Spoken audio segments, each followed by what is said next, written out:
Ever turned the key or pressed the button and nothing? No engine, maybe just a click, or total silence. It's stressful, especially if you're in a hurry, but most of the time, a car that won't start is caused by something simple and fixable. Before you panic or call a tow truck, let's walk through a few easy checks that could save your time and money. Grab your keys and maybe a flashlight. Let's get started. If your car won't start, the battery is often the main reason. Batteries lose power over time, especially if your car's been sitting or the weather's been extreme. Without a healthy battery, your car simply won't start. If you hear a faint click or see dim dashboard lights when you try to start the car, your battery is likely weak or dead. Sometimes you might not hear anything at all, just silence. Try turning on your headlights before starting the car. If they're dim or don't turn on, your battery probably needs attention. Check the battery terminals for corrosion or loose cables. Clean off any buildup and make sure everything's tight. If your car still won't start, try jump starting with jumper cables and another car. Always connect red to positive, black to negative, and make sure both cars are off before connecting. If your car starts but dies again, your battery or alternator may need replacing. A quick voltage test can help you know for sure. If nothing works, don't worry. There are more steps to try, or you can call for help.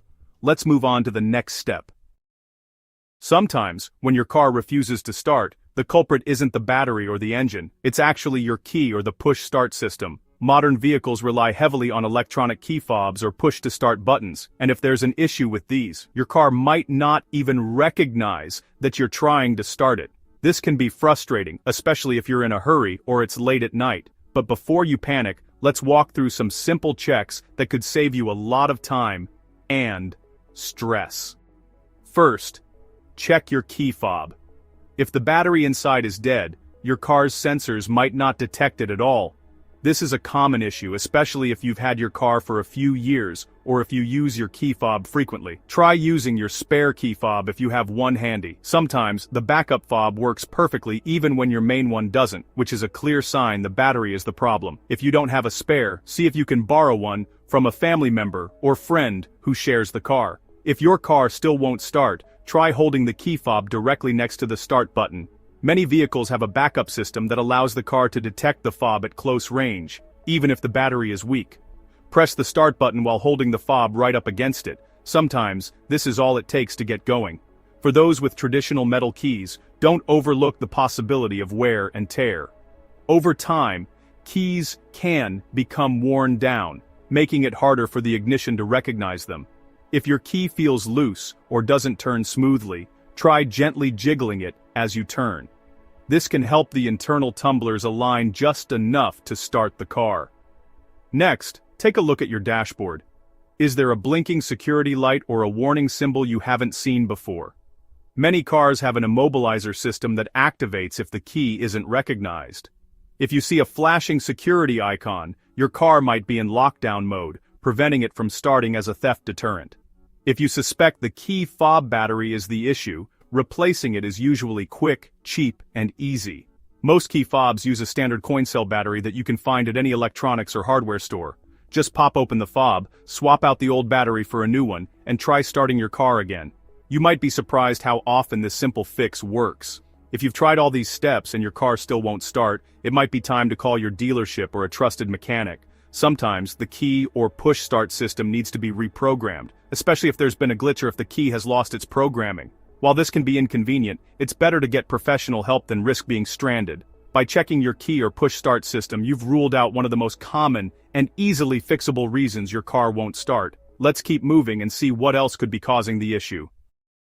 It might sound obvious, but always check your fuel gauge. Are you actually out of gas? Sometimes gauges can stick or give false readings, especially in older cars. Tap the gauge gently or turn the ignition on and off to see if the needle moves. If you're unsure, add a gallon or two of fuel, just in case. Always keep a small emergency gas can in your trunk for situations like this. If your car is parked on a steep hill or your tank is very low, fuel might not reach the engine. Try rocking the car gently or moving it to level ground before starting again. In cold weather, frozen condensation can block the fuel line. Add fuel line antifreeze if you suspect this, and wait a few minutes before trying again.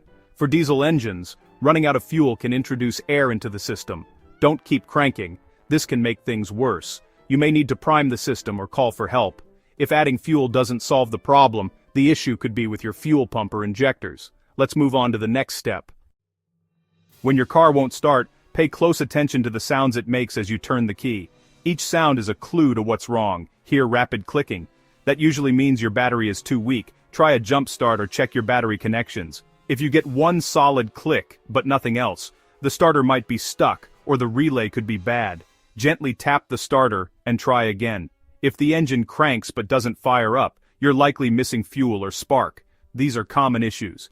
A grinding noise means the starter isn't engaging properly. Stop trying to start and get it checked. Total silence? Inspect your battery terminals, fuses, or ignition switch for issues. Carefully noting these sounds helps you or a mechanic diagnose the problem much faster. Next, let's check the starter motor together. If your battery's good but you still get nothing or just a single click when you turn the key, your starter motor could be the problem. The starter is what actually cranks your engine to get it running. Try gently tapping the starter with a tool while someone else turns the key. If the engine suddenly cranks, your starter is likely wearing out and needs attention. But don't rely on this trick, it's only a temporary fix and could leave you stranded again. If you're not sure where the starter is, check your owner's manual for its location and diagram. Sometimes the starter relay or solenoid is the real culprit. These are inexpensive and easy to replace. If tapping doesn't help, your starter may be dead and will need to be replaced by a professional. Next, let's make sure your gear is in the right position. Before you panic, check your gear position. Your car won't start unless it's in park or neutral. Look for the P or N indicator on your dashboard to be sure. If it's not starting, try jiggling the shifter, then attempt to start again. Still nothing? Shift from park to neutral and try once more. For manual cars, make sure you press the clutch pedal all the way down. If your car starts after moving the shifter or pressing the clutch, your safety switch might be faulty. Some cars also require the brake pedal to be pressed. Double check that as well. If you've tried all this and it still won't start, you've ruled out another simple cause. Next, let's check your dashboard for any warning lights. When your car won't start, first check your dashboard for warning lights. Look for icons like the security, check engine, or battery light. These can quickly point to the problem. If you see a security or padlock icon, your anti-theft system may be blocking the engine. Try your spare key, or check your owner's manual for reset steps. A check engine or battery light could mean electrical or charging issues. Inspect your fuses and battery connections. If you see oil or temperature warnings, stop immediately to avoid engine damage. If the issue isn't clear, call a professional for help.